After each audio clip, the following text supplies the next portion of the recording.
मधुबन के बाबा, मधुबन के बाबा मुरली वाले, आपका क्या कहना,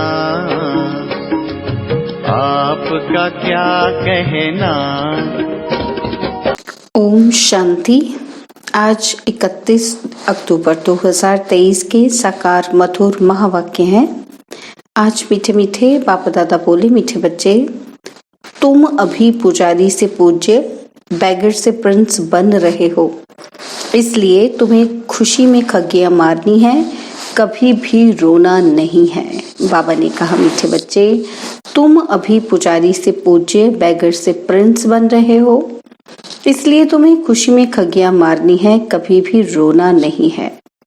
बाबा ने आज प्रश्न पूछा कि अविनाशी ज्ञान रत्नों की वर्षा से भारत को साहूकार बनाने के लिए बाप ने तुम्हें किस बात में आप समान बनाते हैं। तो उत्तर में बाबा कहते कि बच्चे, जैसे मैं रूप बसंत हूँ, ऐसे तुम्हें भी रूप बसंत बनाता हूँ। जो अविनाशी ज्ञान रत्न तुम्हें मिले हैं, उन्हें धारण कर मुख से दान करो। इसी महादान से भारत साहूकार बनेगा। जैसे तुम बच्चे बाप से वर्षा ले रहे हो, ऐसे औरों को भी दो। तुम्हारा फर्ज है सबको रास्ता बताना, सुखदाई बनाना। मुरली का गीत है, इंसाफ की डगर पर बच्चों दिखाओ चलकर। ओम शांति। यह गीत कांग्रेस से भी लगता है और तुम बच्चों से भी लगता है, क्योंकि उन्होंने भी तो सहन करके अंग्रेजों से भारत को छुड़ाया। तो यह गीत उनकी खुशी में है। खुशियां तो मनाते रहते हैं, भल कितना भी किया, परंतु पुरानी दुनिया तो नहीं बदली ना, दुनिया तो वही पुरानी है। तुम बच्चे जानते हो, श्रीमत पर हम इस दुनिया को बदल रहे हैं। वह श्रीमत नहीं कहेंगे, श्रीमत है ही एक भगवान की। तुम हो अभी बाप की श्रेष्ठ ते श्रेष्ठ श्रीमत पर। उन्होंने फिर श्री कृष्ण का नाम डाल दिया है। अभी तुम बच्चे जानते हो, यह है श्री शिव बाबा की मत। कृष्ण को बाबा कहना शोभता नहीं, श्री शिव बाबा की मत। श्री कृष्ण बाबा की मत तो नहीं कहेंगे। तुम इस भारत को फिर से पवित्र बना रहे हो। भारत खंड ही मुख्य है, क्योंकि यह बेहद के बाप का बर्थ प्लेस है। सारी दुनिया के मनुष्य मात्र का जो बाप है, अर्थात सर्व का सदगति दाता है, उनका ये बर्थ प्लेस है। इसको सर्वोत्तम तीर्थ कहा जाता है। इस जैसा ऊंच ते ऊंच तीर्थ कोई है ही नहीं, परंतु गीता में नाम बदल दिया है। यह भारतवासी खुद नहीं जानते कि ये भारत बेहद के बाप का बर्थ प्लेस है। भल शिवरात्रि मनाते हैं, परंतु ये पता नहीं है कि शिव कौन है, कब आया, उनका नाम रूप क्या है। तुम अब जान गए हो। अभी शिवलिंग के चित्र में सफेद स्टार दिखाते हैं, जो मनुष्य क्लियर समझें कि परमात्मा का यह रूप है। परंतु पूजा आदि कैसे की जाए, इसलिए बड़ा रूप बनाया है वास्तव में स्टार। बाबा जौहरी भी है। बाबा को मालूम है कि एक पत्थर भी होता है जिसको स्टार रूबी या स्टार फाइन मणिक, स्टार नीलम आदि कहते हैं। वह मोस्ट वैल्यूएबल होता है। अखबारों में भी पढ़ा था कि सबसे बड़ा स्टार फलाने खजाने से चोरी हो गया है। तो यह शिवलिंग लाल तो है, इनमें बीच में है सफेद स्टार, स्टार लाइट। समझाने में बहुत सहज होगा। स्टार सफेद होता है ना, आत्मा का भी सफेद ही साक्षात्कार होता है। चीज तो यही है, सिर्फ स्टार लगाना है और कुछ लिखने की दरकार नहीं रहेगी। समझाना बहुत सहज होगा। नीचे यह लिखत तो है ही कि आपका जन्म सिद्ध अधिकार स्वर्ग की राजाई, क्योंकि हेवनली गॉड फादर है, तो स्टारलाइट डालना है। अब बाबा डायरेक्शन दे रहे हैं, झट काम कर लेना चाहिए। ऐसे पत्थर भी होते हैं जिसमें स्टार बड़ा फर्स्ट क्लास दिखाई दे, यहाँ उनकी बहुत वैल्यू है। और फिर सत्युग में तो इन चीजों की वैल्यू होती ही नहीं। वहां यह जवाहरात तो पत्थर गिने जाते हैं, महलों में लगाते रहते हैं। यह दुनिया अब बदल रही है।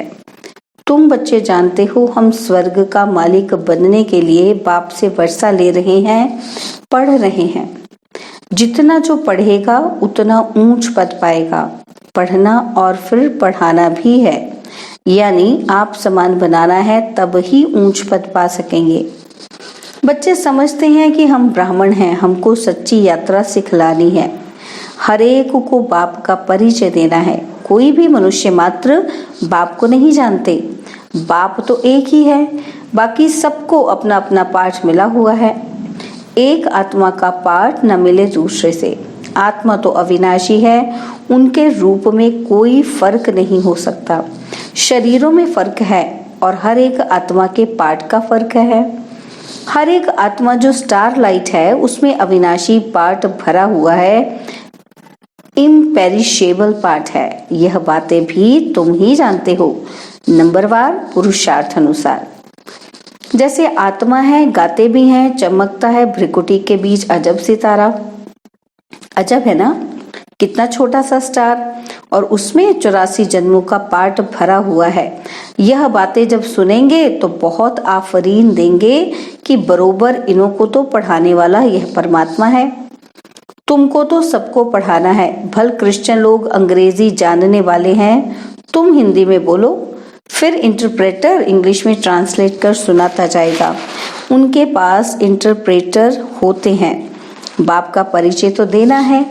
जैसे बाप दुख हरता सुख करता है, वैसे तुम बच्चों को भी बनना है।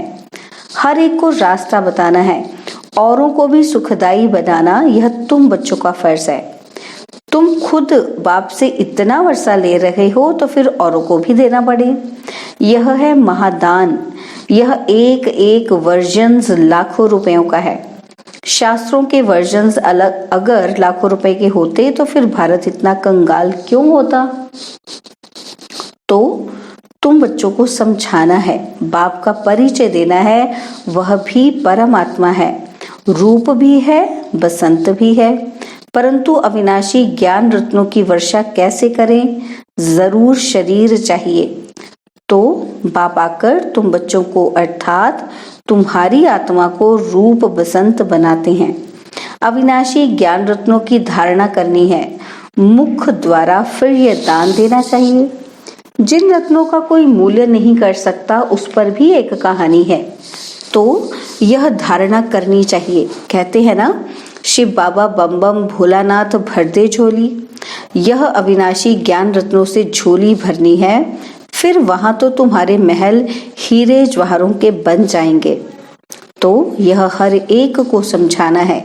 जहां बाप रहते हैं वह है निर्वाण धाम अथवा मुक्ति धाम। बुद्ध आदि के लिए कहते हैं कि पार निर्वाण गया, तो वह सभी का घर हुआ ना, वह बाप का भी घर है। बाप अभी आए हैं सबको ले जाने, अथाह धन दे रहे हैं, तो बाप का परिचय तुम नहीं देंगे तो कौन देंगे? बाप कहते हैं ये सब देह के धर्म है कि मैं क्रिश्चियन हूँ, फलाना हूँ। यह सब छोड़ अब मुझ बाप को याद करो, जिसको तुम भक्ति मार्ग में याद करते आए हो। गाया भी जाता है कि अंतमति सुगति, ग्रंथ में भी है ना कि अंत काल जो स्त्री सिमरे। अब कुकर सुकर तो नहीं बन सकते, फिर भी जन्म तो मिलता है ना। यहाँ बाप कहते हैं देही अभिमानी बनो, मुझे याद करो। तुम अपने बाप को और घर को भूल गए हो। अब नाटक पूरा होता है, फिर रिपीट होना है। इस्लामी, बौद्धि, क्रिश्चियन सब अपना पार्ट रिपीट करते आए हैं। यह ड्रामा अनेक बार रिपीट होता आया है, उनका कोई आदि अंत नहीं। ड्रामा का आदि अंत तो है, फिर रिपीट होता रहता है ऑटोमेटिकली।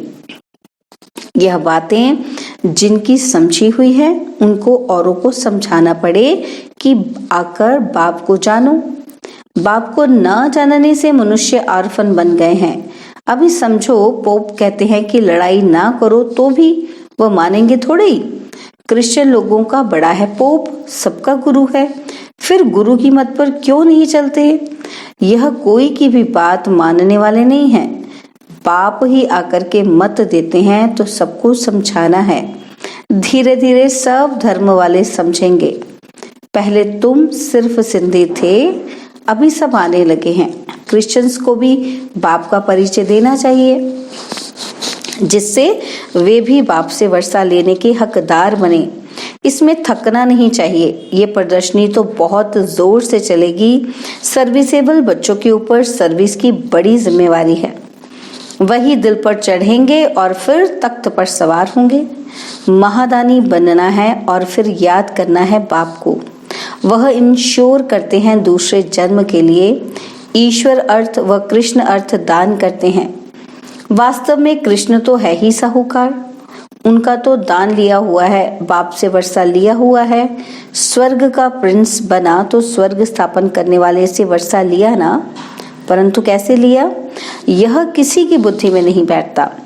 बाप ने ही कृष्ण को भी वर्षा दिया। वर्षे को ही दान भी कहा जाता है। कन्यादान करते हैं ना, अभी बाप कहते हैं मैं तुमको अविनाशी ज्ञान रत्नों का दान करने आया हूँ। इसके लिए प्रबंध रचना पड़े, भल खर्चा हो हर्जा नहीं। हमारे पास बच्चों ने साक्षात्कार तो किया है। इब्राहिम, बुद्ध, क्राइस्ट आदि सब बड़े बड़े अंत में आते हैं। जरूर सुनेंगे तब तो पद पाएंगे ना। बच्चों को तो खुश होना चाहिए। क्रिश्चियन का भारत से कनेक्शन बहुत है। रजाई भी ली, फिर रिटर्न भी कर रहे हैं। उनको तो भारत की बहुत संभाल करनी है। अगर भारत पर कोई चढ़ाई कर ले तो सब पैसे खत्म हो जाएं। उनके पैसे तो बहुत दिए हुए हैं, सारी रकम ही खलास हो जाए। इसलिए हर तरह से कोशिश करेंगे भारत को बचाने की। इन्हों को मदद तो चाहिए जरूर और रिटर्न भी चाहिए। उनको तो संभाल करनी ही है।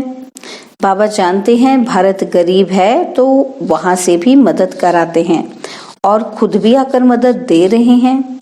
अभी वह मदद देते हैं और भविष्य के लिए फिर बाप मदद देते हैं। तो बहुत अच्छा एक मंडप वहां बनाकर वहां सब क्रिश्चियन को निमंत्रण देना है। कितने अच्छे अच्छे चित्र हैं, इनमें सारी नॉलेज है। दिन प्रतिदिन बुद्धि का ताला खुलता जाएगा। तुम जानते हो छोटी आत्मा में कितना भारी पाठ भरा हुआ है। साइंसदान भी इस बात पर बड़ा वंडर खाएंगे। साइंसदान भी समझते हैं कि कोई हमको प्रेरता है। विनाश तो होना है जरूर। यह ड्रामा में नूंद है। शंकर की कोई बात नहीं, यह तो निमित्त करके नाम रखा है। नेचुरल कैलेमिटीज भी होनी है। यह बातें सुनने से वह बड़े खुश होंगे, तुमको बहुत थैंक्स देंगे। बहुत फॉरेनर्स आएंगे, घर बैठे आते हैं तो दान जरूर देना है। अपने लिए तो इस समय सब ऑर्फन कंगाल हैं। सारी दुनिया छोरे और छोरियां हैं, क्योंकि फादर मदर का ही परिचय नहीं है। तो तुम विश्व के मालिक बनते हो, तो बच्चों को सर्विस का भी नशा होना चाहिए। तार भी देंगे कि आकर समझो, बाप आए हुए हैं सब आत्माओं को ले जाने। आत्मा खुश होती है कि बरोबर अब नाटक पूरा हुआ, अब बाबा आए हैं ले जाने, फिर हम सुखधाम में जाएंगे। आधा कल्प पुजारी बन बाप को याद किया है, अब फिर पूज्य बनना है। तो खुशी में खगियां मारनी चाहिए। खुशी ना होने से फिर रोते रहते। जो रोते हैं सुख होते हैं। हाँ, ऐसे सुख देने वाले बाप की याद में प्रेम के आंसू आए तो वह माला के दाने हैं। बाप की श्रीमत से श्रेष्ठ बनेंगे। यह बाप भी कहते हैं कि कदम कदम पर शिव बाबा की मत पर चलना है। श्रीमत ही श्रेष्ठ है। बड़ी ऊंची पढ़ाई है। तीर्थों पर मनुष्य जाते हैं, बहुत कठिनाइयां सामने आती हैं। आगे तो पैदल जाते थे, अभी गवर्नमेंट ने सहज कर दिया है। तो बाप समझाते हैं कदम कदम पर श्रीमत पर चलना है। सावधानी से चढ़े तो चाखे बैकुंठ रस, गिरे तो चकनाचूर। कदम कदम पर राय लेनी है। चिट्ठी लिखो शिव बाबा थ्रू ब्रह्मा अथवा ब्रह्मा कुमारियां, तो शिव बाबा याद पड़ेगा। परंतु बहुत बच्चे लिखने में भूल जाते हैं।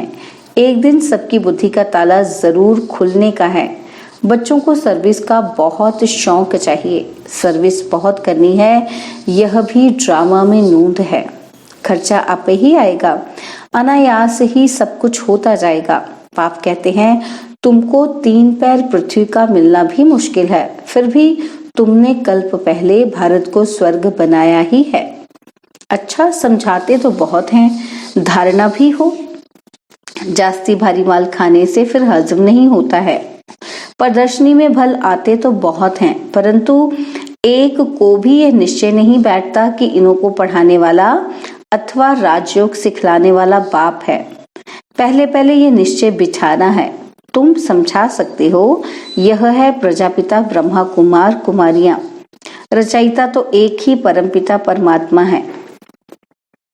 बाप से ही वर्षा मिलना है।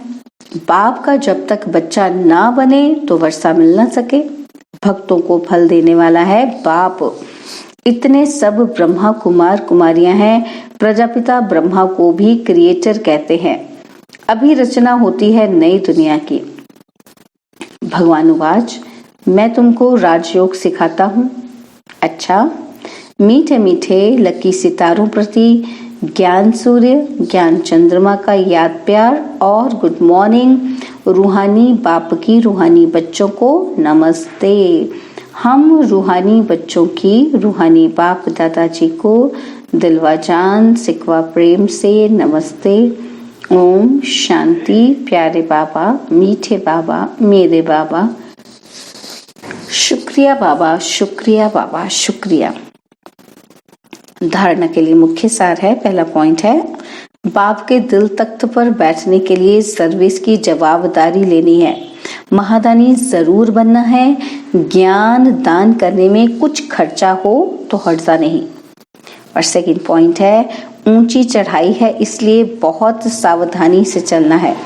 कदम कदम पर श्रीमत लेते रहना है। बाबा ने आज वरदान दिया, लगन की अग्नि में सब चिंताओं को समाप्त करने वाले निश्चय बुद्धि निश्चिंत भव। लगन की अग्नि में सब चिंताओं को समाप्त करने वाले निश्चय बुद्धि निश्चिंत भव। जो बच्चे निश्चय बुद्धि हैं वह सभी बातों में निश्चिंत रहते हैं। चिंताएं सारी मिट गई। बाप ने चिंताओं की चिता से उठाकर दिल तख्त पर बिठा दिया। बाप से लगन लगी और लगन के आधार पर लगन की अग्नि में सब चिंताएं समाप्त हो गई, जैसे थी ही नहीं। न तन की चिंता, न मन में कोई व्यर्थ चिंता और न धन की चिंता। क्या होगा, है ना? तो ज्ञान की शक्ति से सब जान गए, इसलिए सब चिंताओं से परे निश्चिंत जीवन हो गई। स्लोगन है, जैसे अचल अडोल बनो जो किसी भी प्रकार की समस्या बुद्धि रूपी पांव को हिला न सके। ऐसे अचल अडोल बनो जो किसी भी प्रकार की समस्या बुद्धि रूपी पांव को हिला न सके। ओम शांति। और अब यह एक बहुत अच्छी वीडियो भी जरूर देखें।